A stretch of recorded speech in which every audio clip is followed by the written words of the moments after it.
પહેલી દ્રષ્ટિ પડી અધર પર, બીજી દ્રષ્ટિ પડી મુખારવિંદ પર, અને ત્રીજી દ્રષ્ટિ પડી નયનમ મધુરમ, નેત્રો ઉપર. અને એમ પણ મુષ્ટિ માર્ગીય સ્વરૂપોના દર્શન કરવામાં મુખારવિંદના જ્યારે દર્શન કરીએ ત્યારે નેત્રના દર્શન કરવાનો આનંદ કંઈક જુદો જ હોય છે. પ્રભુના નેત્રો મધુર છે, નયનમ મધુરમ. પ્રભુમાં કાંઈ લૌકિક નથી. પ્રભુના નેત્રો બે પ્રકારના શાસ્ત્રોમાં કહ્યા, એક કાળરૂપ, બીજા કૃપારૂપ. બંને પ્રકારના નેત્રોની વાત છે. ત્યાં મહાભારતના યુદ્ધમાં ભગવાન પોતે કહે છે, અર્જુન, દ્રષ્ટિ માત્રથી મેં બધાના આયુષ્યનું હરણ કરી લીધું છે, તારે તો કેવલ ખોળિયા પાડવાના છે. અને આમ કાળ દ્રષ્ટિ પરમાત્મા કરે અને આયુષ્યનું હરણ કરી લે છે. અને બીજી દ્રષ્ટિ પ્રભુની કૃપા દ્રષ્ટિ છે. અને જે દ્રષ્ટિ ભક્તો ઉપર અને ગોપીઓ પર ઠાકોરજી કરે છે. પ્રભુ કેવલ દ્રષ્ટિ માત્રથી જીવના સગળા મનોરથો પૂરા કરી દે છે. નયનમ મધુરમ, પ્રભુના નેત્રોમાં પરમ મધુરતા સમાયેલી છે. એટલે જ પ્રભુના નેત્રો જોશો ને તમ નાવ જેવા લાગે. આપણે ત્યાં કટાક્ષ નેત્ર હોય. પુષ્ટિ માર્ગમાં સીધા નેત્રો નથી હોતા, કટાક્ષ નેત્ર હોય છે. તમે મહાપ્રભુજી, ગુસાઈજી, ગોપીજનોના નેત્રોના પણ દર્શન કરશો તો તમને અર્ધ મિલિત લોચન એવી દ્રષ્ટિ જોવા મળશે. અને ખાસ વિશેષ કરીને જો ચિત્રકલાની જો વાત કરું તો નાથક દ્વારા શૈલી જેને આપણે કહીએ છીએ, ચિત્રકારીની, પીછવાઈની, અને એમાં તમે જ્યારે દર્શન કરો છો એક એક સ્વરૂપના, એમાં આકર્ષણનું એ સ્વરૂપમાં કોઈ સ્થાન હોય તો એમના નેત્ર હશે. આખી એની શૈલી એનાથી ઓળખાય. ઘણીવાર ચિત્રોની શૈલી એની દ્રષ્ટિથી ઓળખાતી, આંખોના આકારથી ઓળખાય.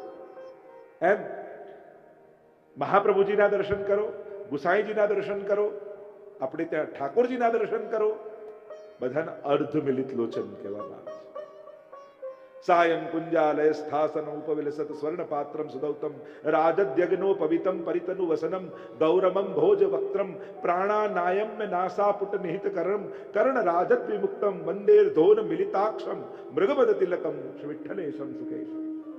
અર્ધમિલિત લોચન છે. અનેક અનેક ભાવો આના બતાવવામાં આવે છે. રસશાસ્ત્ર પ્રમાણે પણ અનેક ભાવ છે અને તત્વ રૂપે પણ અનેક ભાવો બતાવવામાં આવ્યા છે. પ્રભુના નેત્રો ચરણો તરફ દ્રષ્ટિ છે. એક ભાવ એ બતાવ્યો કે પ્રભુ સામે નથી જોતા, ચરણ તરફ જુએ છે. શરણ આયે સોહી તારે, જે જન શરણ આયે સોહી તારે. જે જીવ ચરણોમાં આવીને પડ્યા છે, ઠાકોરજીની દ્રષ્ટિ એની તરફ છે. જે અહંકારથી સામી છાતી ઉભા છે, ઠાકોરજી એને જોતાય નથી. આ પ્રભુની દ્રષ્ટિ છે. આમ જુઓ ને શ્રીનાથજી તો નાવ જેવા નેત્ર લાગે. મોહન નૈના આપ કે નૌકા કે આકાર, मोहन नैना आपके नौका के आकार, और जो इनमें बस गए हो गए भव से पार. જેમાં વસી ગયા એ તો ભવપાર થઈ ગયા. કારણ કે પ્રભુની દ્રષ્ટિ, પ્રભુના નેત્રો તો નૌકા જેવા છે. પણ બંનેનો ભેદ છે. અહીંયા મધુરાષ્ટકમાં દ્રષ્ટમ મધુરમ પણ કહ્યું છે અને નયનમ મધુરમ પણ કહ્યું છે. આગળ ઘણી વાર પ્રિન્ટિંગમાં ભૂલ હોય છે, એની જગ્યાએ ઈષ્ટમ મધુરમ લખી દે છે, પણ ત્યાં મૂળ છે દ્રષ્ટમ મધુરમ.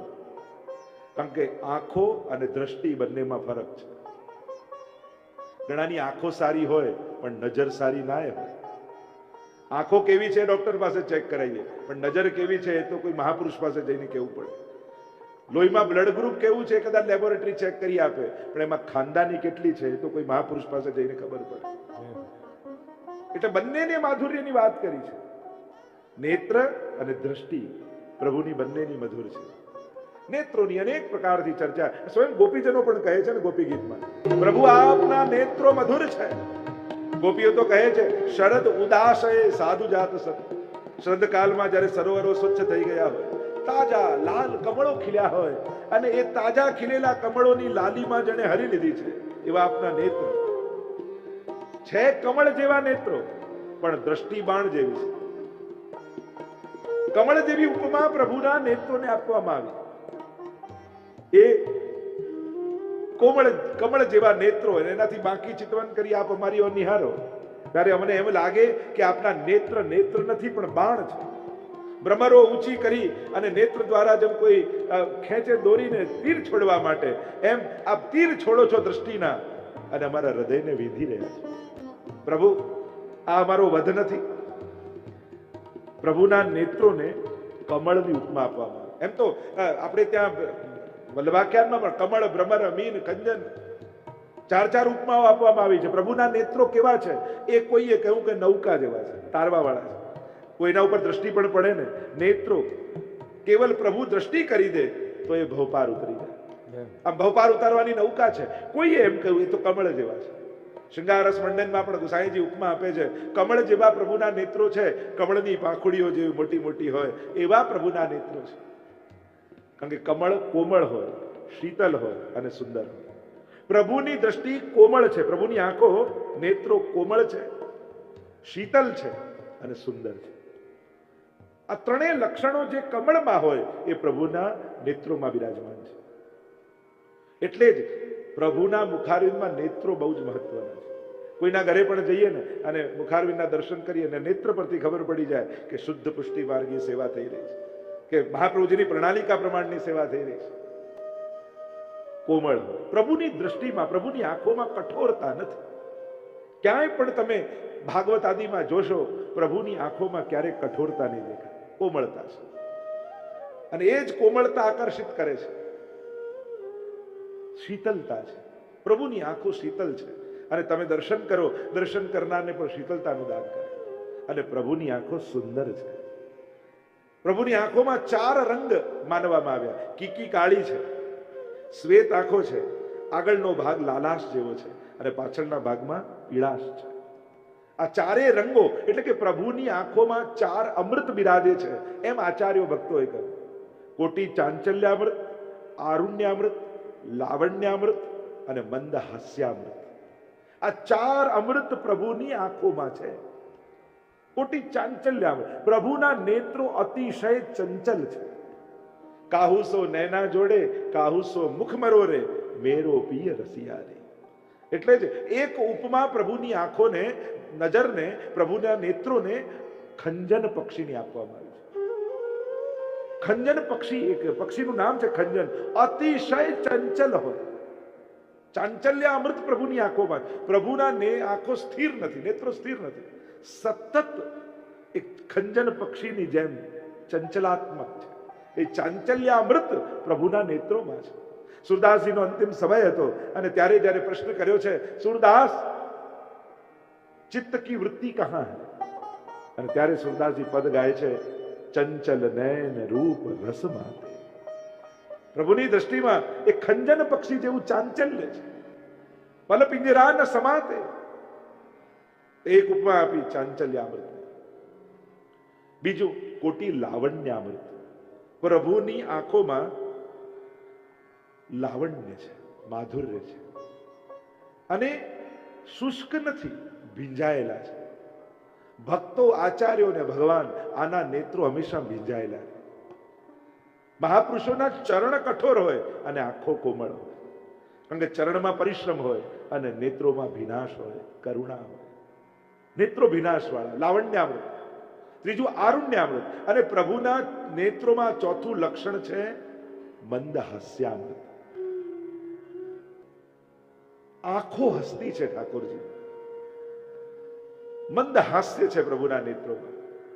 પ્રભુના આ નેત્રો, ગોપીજનો તો કહે છે, પ્રભુ આપના કોમળ નેત્રો ભલે હોય પણ જ્યારે અમારી સામે જુઓ, કમલસી અખિયા લાલ તિહારી, 300 તક તક તીર ચલાવત, બેંધત છતિયા હમારી. 3 દ્રષ્ટિ, 3 વસ્તુનું હરણ કરી લે છે પ્રભુના નેત્રો. એમ શ્રૃંગાર સ્પંદનમાં ગુસાઈજી સમજાવે છે. ધૈર્ય જતું રહે, લજ્જા જતી રહે અને ભય જતો રહે. ધીરજ ખૂટી જાય. જેના ઉપર પ્રભુ દ્રષ્ટિ કરે એનું ધૈર્ય ખૂટી જાય અને પ્રભુ તરફ દોડવા લાગે. એને સંસારની લજ્જા ન રહે અને એને સર્વનો ભય જતો રહે, ભગવાન તરફ દોડવા લાગે. મહાપ્રભુજીએ જ્યાં દ્રષ્ટિ કરી પ્રભુના નેત્રોની સામે, એ મધુરતાનો અહેસાસ મહાપ્રભુજીને થયો. નય ધાતુ પરથી નયન બને છે, નય ધાતુ પરથી નેતા બને છે, જે દોરી જાય, જે ખેંચી જાય, જે લઈ જાય, જે સમાજને દોરીને લઈ જાય.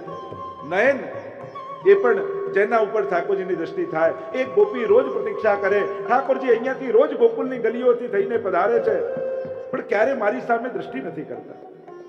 એવો તાપ થયો. આજે પ્રભુ ગાયોને લઈને ગોકુલની ગલીઓથી પધારી રહ્યા છે. અટારી ઉપર ફૂલ હાથમાં લઈને ઊભી રહી ગઈ. ઠાકોરજી વિચાર કરે કે એનો મનોરથ તો છે, પણ જો એની તરફ ઊંચું કરીને જોઈશ તો બીજી ગોપીઓને એમ લાગશે કે પ્રભુ એને વધારે વહાલ કરે છે, અમે અપ્રિય છીએ.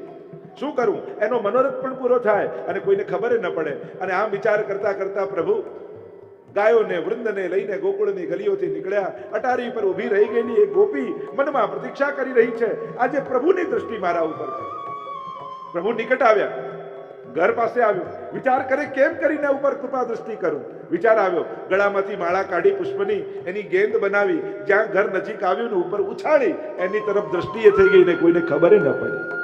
કમલ સી અખિયા લાલ તિહારી, 300 તક તક તીર ચલાવત, બેંધત છતિયા અમારી. પ્રભુ આજે એ દ્રષ્ટિનું સ્મરણ કરીએ છીએ અને અમારું હૃદય વિંધાય છે. નયનમ મધુરમ. પ્રભુના નેત્રો મધુર છે. આપણે ત્યાં પ્રભુ દર્શન બધાને આપે પણ દ્રષ્ટિ બધાને ના આપે. જોને પૂતના પણ આવીને અને પૂતનાએ જ્યાં પ્રવેશ કર્યો નંદાલયમાં, પ્રભુએ નેત્રો બંધ કરી લીધા. નેત્ર બંધ કરી લીધા. જો પ્રભુના દર્શન બધાને થાય પણ પ્રભુ બધા તરફ નજર ન કરે, એ તો કોઈક ભાગ્યશાળી હોય એની તરફ પ્રભુની દ્રષ્ટિ થાય. રોજ હવેલીમાં હજારો લોકો દર્શન કરી જતા હશે પણ ઠાકોરજીએ કોની સામે જોયું એ કેમ ખબર પડે? અનેક અનેક કારણો અને ભાવની ચર્ચા કરી શકાય, પણ પ્રભુ દર્શન બધાને આપે છે, દ્રષ્ટિ બધાને આપતા નથી. પુત્રાને દ્રષ્ટિ ના આપી, બાલઘાતીની છે, અભક્ત છે, પણ કૃપા કરી. એમ પ્રભુ દ્રષ્ટિ બધાને આપતા નથી. પ્રભુના નયન મધુર છે. એટલે બધો આધાર છે એની જતી વખતના જોવા પર. જો માણસ મળે ત્યારે એની આંખોની ચમક અને જતો હોય ત્યારે આંખોની ભીનાશ, એના પરથી ખબર પડે કે મળવાનો કેવો ઉમળકો છે. જ્યારે તમે સામે આવો ને એની આંખમાં ચમક આવી જાય અને જ્યારે જતા હો ત્યારે આંખ ભીની થઈ જાય, ત્યારે ખ્યાલ આવે મિલત એક દારૂણ દુઃખ દેઈ, બિછરત અન્ય પ્રાણ હર લે. ચલો ભલા ટળી કે સ્વજન થી છૂટા પડ્યા, એ તો એની આંખોની ભીનાશ કહી આવે. બધો આધાર છે એની જતી વખતના જોવા પર. મુલાકાતથી નથી મળતા મોહબ્બતના પુરાવાઓ. કેવલ મળવાથી પુરાવા ન મળે, એ તો જતી વખતે આંખની ભીનાશ કેવી છે એના પરથી ખ્યાલ આવે કે કેવા સ્વજનો મળ્યા છે, કેવો સૌહાર્દ છે. પ્રભુના એ નેત્રો પરમ મધુર છે. એમ કહીને મહાપ્રભુજી આગળ ગાન કરતા કહે, હસીતમ મધુર. પ્રભુ આપનું એ હસવું પણ મધુર છે.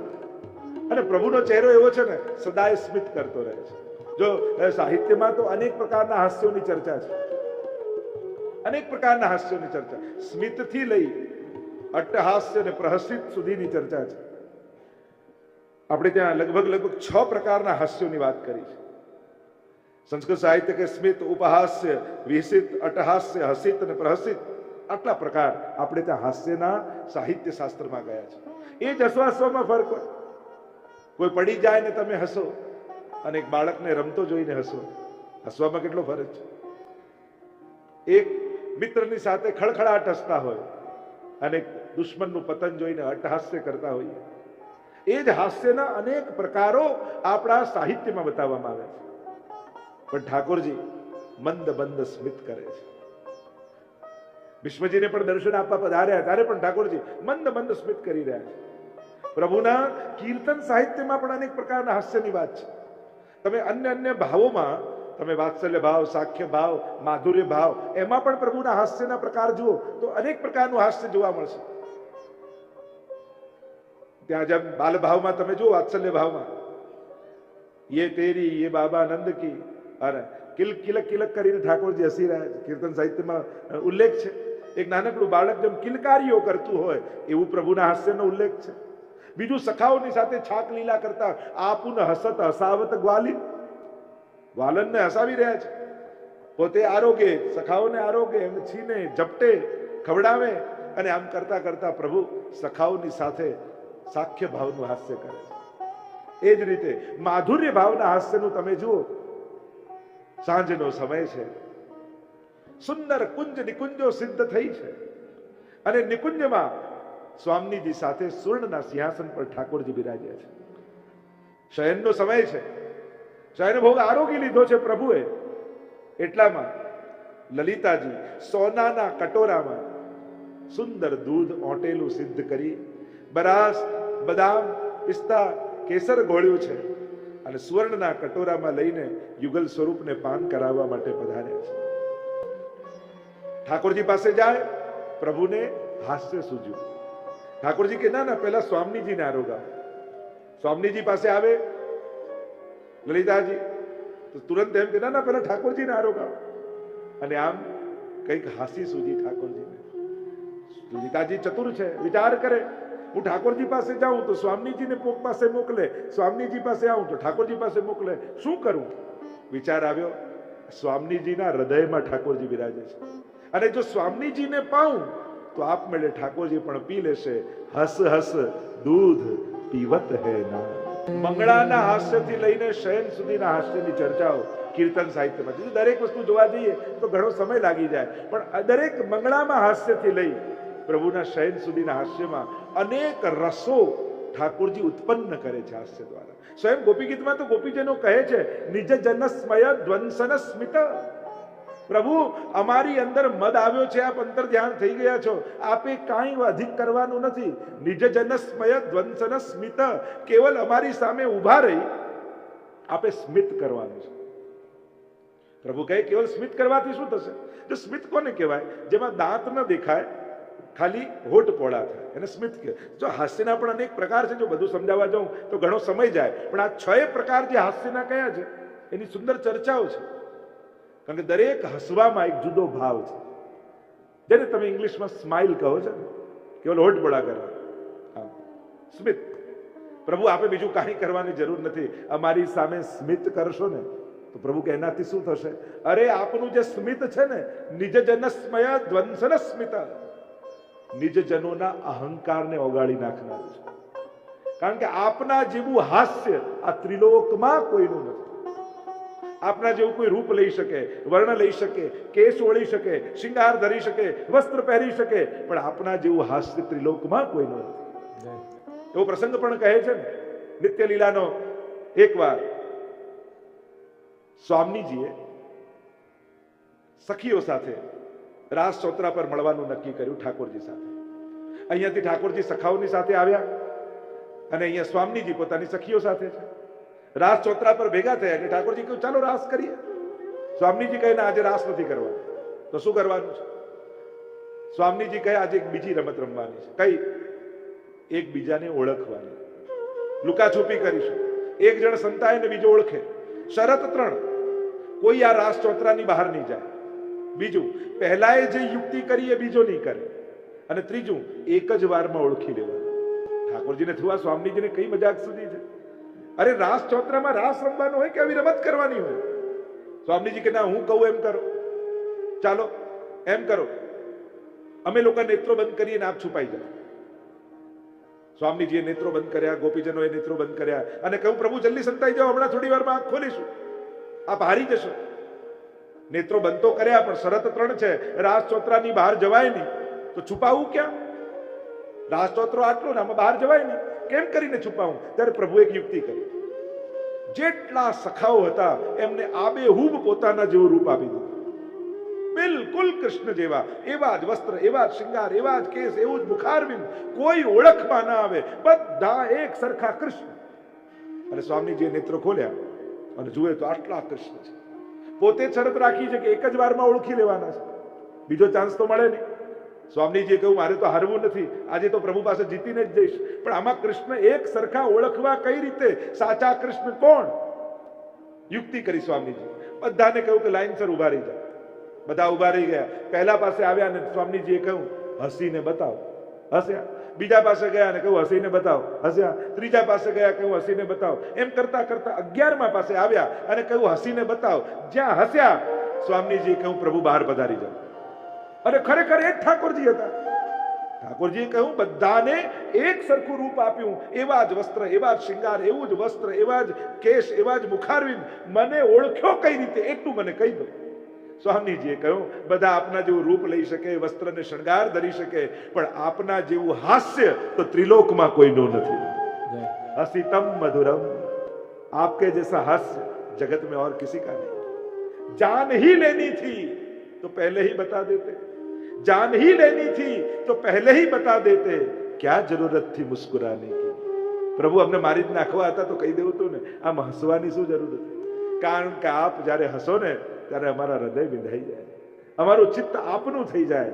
આપની પાછળ પાછળ અમે બંધાઈ જઈએ છીએ. આપના સ્મિતમાં એ તાકાત છે, આપના હાસ્યમાં એ તાકાત છે. ગોપીઓ તો એ હાસ્યને યાદ કરે છે વારે ઘડી. હવે વારો આવ્યો ઠાકોરજીનો. ઠાકોરજીએ નેત્ર બંધ કર્યા, સખાઓએ નેત્ર બંધ કર્યા. સ્વામીજીને કહ્યું જઈને સંતાવો. હવે શરતો તો સ્વામીજીએ જ રાખી છે. એકે યુક્તિ કરીએ બીજાએ નહીં કરવાની, એક જ વારમાં ઓળખી લેવાના અને રાસચોત્રાની બહાર જવાય નહીં. સ્વામીજી કે કરવું શું, મારી શરતોમાં હું ફસાઈ ગઈ. યુક્તિ કરી. બધી જ ગોપીઓને કહ્યું આ રાસચોત્રાની આજુબાજુ મોગરાની વેળો છે, એમાં હજારો કળીઓ લાગેલી છે. એમ કરો વેલ હલાવો અને કળીઓની ઢગલી કરી કરી એક એક ઢગલીઓમાં સંતાઈ જાઓ. અને જેમ સ્વામીજીએ કહ્યું એમ જ કર્યું. મોગરાની વેળો હલાવી અને એક એક કલીઓની ઢગલી કરીને એક એક ગોપીઓ સંતાઈ ગઈ. ઠાકોરજીએ નેત્ર ખોલ્યા, જુએ તો કલીઓની ઢગલીઓ છે. એક જ વારમાં ઓળખવાના છે. કેમ કરીને ઓળખીએ, કોઈ દેખાતું તો છે નહીં.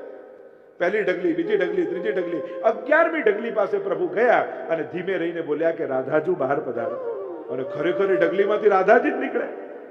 રાધાજી પૂછે પ્રભુ આટલી ઢગલીઓ કલીઓની હતી, મને ઓળખી કઈ રીતે? ત્યારે ઠાકોરજીએ કહ્યું બધી ઢગલીઓમાં તો કળીઓ હતી, પણ આપનો સ્પર્શ જેને થાય એ કળી ન રહે, એ ખીલીને ફૂલ થઈ જાય. અને આ બધી જ ઢગલીઓમાં બધી જ કળીઓ ખીલી ચૂકી હતી, ફૂલ બની ગઈ હતી. એટલે મને થયું આમાં જ રાધા છે. કારણ કે આપની કૃપા થાય કળી રહે, એ તો ખીલી જાય. હસીતમ ગોપી ગીત में गोपी આવી કહેતી. પ્રભુના એ હાસ્યને ગોપીઓ યાદ કરે છે. વિપ્રયોગની અવસ્થા છે, ગોતી રહી છે ઠાકોરજીને. સંયોગમાં જે જે વસ્તુ સુખ આપનારી હોય, વિપ્રયોગમાં એ દુઃખનું કારણ બની જાય. ગોપીઓ પહેલા યાદ કરું પ્રહસિતમ પ્રિય, આપનું એ હસવું પ્રહસિત, ખડખડાટ હસવું. ગોપીઓ જ્યારે પનઘટમાં જલ ભરવા જાય ને ત્યારે યમુનાજીમાંથી ચીકણી માટી લઈ ઠાકોરજી ઘાટ ઉપર લગાવી દે. અને ઘાટ ઉપર લગાવી દે અને ગોપીઓ જ્યાં પગથિયા ઉતરવા જાય ત્યાં એવી રપટે અને રપટે એટલે ઠાકોરજી તાળી વગાડીને જોર જોરથી હસતા હોય. અને પ્રભુ હસે તો પડી જવાનું દુઃખ ભૂલી પ્રભુના હાસ્યમાં આનંદ માણવા લાગે. એ જ તો ગોપી છે. પ્રભુ ભલે ને અમે પડ્યા, પણ એ પડ્યા ને એ જોઈને આપને હસવું આવ્યું ને, બસ આપનું હસવું એ જ અમારા જીવનનું સાફલ્ય છે. વૈષ્ણવના જીવનની સાર્થકતા શું? આપણી આજની સેવાનું ફળ શું? કે સેવા કરતા કરતા પ્રભુના મુખ સામે જોયું અને સ્મિત દેખાયું તો થાય આજે મારી સેવા ઠાકોરજીએ સ્વીકારી લીધી. મારા થકી પ્રભુ પ્રસન્ન થાય, એ જ મારા જીવનની સફળતા છે. સેવાની સાર્થકતા શું? પ્રભુની પ્રસન્નતા, એ જ આપણી સફળતા. આપણી સેવા થકી પ્રભુ રાજી થયા ને. પદ્મનાભ દાસને ઠાકોરજી કેમ સન્માને છે? કહે છે કે તારી સેવાથી મને યશોદાજીને ત્યાં જેવું સુખ મળ્યું ને એવું સુખ મને તારા ઘરે મળ્યું છે. આનાથી મોટું સન્માન ભક્તનું શું હોય? આપણા ઘરની સેવા સ્વીકારી ઠાકોરજીને વ્રજની સુખ અનુભવ થાય, માનો તમારી સેવા સફળ થઈ ગઈ. ઠાકોરજી ભૂલી જાય કે ફલાણા બેન ને ફલાણા ભાઈના ઘરે છું, હું કોઈ ગોપીના ઘરે આવ્યો છું, એવો આનંદ ઠાકોરજીને થાય ને તો માનજો તમારી સેવા સફળ થઈ ગઈ. પ્રભુ સેવા લેવા નથી આવતા, તમને વ્રજનું સુખ આપવા માટે આવે છે. આપણને એમ થાય ઠાકોરજી સેવા લેવા આવે છે, અરે પ્રભુને ક્યાં કમી છે? એને વૈકુંઠ જેવું સુખ આપણે ક્યાં આપી શકવાના? પ્રભુ ક્યારે લેવા નથી આપતા. જ્યારે જ્યારે ઠાકોરજી જેના માટે પણ આવે ને આપવા જ આવે છે. તમારી નાનકડી મિશ્રી લઈ તમને યશોદાજી જેવું સુખ ઠાકોરજી આપે છે. આનાથી મોટી કૃપા બીજી શું હોય? છતાંય આપણે મિશ્રી ધરવામાં 100 પ્રશ્નો થાય. પછી આમ નહીં સચવાય, પછી આમ નહીં સાચવીએ, પછી આવું નહીં થાય, અને કંઈક સેવા ના થઈ તો ક્યાંક મોડું થઈ ગયું તો બહારગામ જવાનું થશે તો શું થશે, શું તક લાગશે. હવે કોઈને ક્યાંય વાંધો નથી આવ્યો તો તમારી જોડે ભગવાનને કોઈ વિશેષ વહેર છે? ના, તું પધરાવ, પછી તને જોઉં છું કઈ રીતે સેવા. આમ ઠાકોરજી વિચારીને બેઠા હોય. જેને ત્યાં સેવા બિરાજે કોઈને વાંધો આવ્યો? આટલા લોકોને વાંધો નથી આવ્યો તો તમને ક્યાં વાંધો આવવાનો? પ્રભુ લેવા આવતા જ નથી, પ્રભુ આપવા આવે છે. જ્યારે જ્યારે ઠાકોરજી આવે છે ને, તમે દરેક ભક્તોના ચરિત્ર જોઈ લો, શું લઈ ગયા ઠાકોરજી કોઈની પાસે? જ્યારે જ્યારે આવ્યા કહ્યું પ્રહલાદ કંઈક માંગ, ધ્રુવ કંઈક માંગ. જ્યારે પણ આવ્યા માંગવાનું કહ્યું છે. આપણને એમ લાગે કે આપણે આપવું પડશે, પ્રભુને ક્યારે આપવું નથી પડતું, પ્રભુ આપવા આવે છે. એક આટલી કટોરી મિશ્રીના બદલામાં તમને વ્રજભક્તો જેવું જે સુખ આપે, આનાથી મોટો દયાળુ પરમાત્મા તમને ક્યાં મળશે? એક નાનકડી કટોરી દૂધ પીને ભગવાન તમને ભક્તિના એ પરમ 7 સુંદર સ્થાનોનું દાન કરે છે. અદ્ભુત ચર્ચા છે. આગળ ચરિત્ર આપણે જ્યારે ચર્ચા કરીશું ત્યારે ખબર પડશે.